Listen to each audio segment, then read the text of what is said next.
வணக்கம் மாணவர்களே. நமது சுற்றுச்சூழல் மிகவும் அழகானதும் பல உயிரினங்கள் நிறைந்ததுமாக உள்ளது.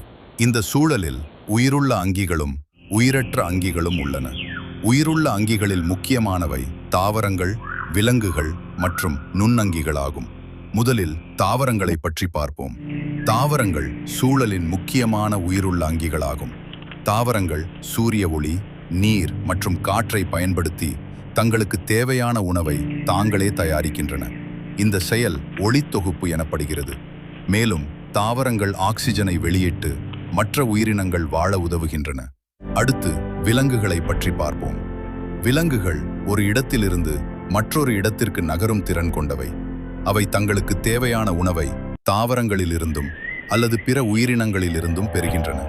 விலங்குகள் சுவாசிக்கின்றன, வளர்கின்றன மற்றும் இனப்பெருக்கம் செய்கின்றன. இப்போது நுண்ணங்கிகளை பற்றி பார்ப்போம். நுண்ணங்கிகள் மிகவும் சிறிய உயிரினங்களாகும். அவற்றை நமது கண்களால் பார்க்க முடியாது. அவற்றை பார்க்க நுணுக்கு காட்டி பயன்படுத்த வேண்டும். சில நுண்ணங்கிகள் நமக்கு நன்மை செய்கின்றன, ஆனால் சில நுண்ணங்கிகள் நோய்களை ஏற்படுத்துகின்றன. இவ்வாறு தாவரங்கள், விலங்குகள் மற்றும் நுண்ணங்கிகள் சூழலின் உயிருள்ள அங்கிகளாகும்.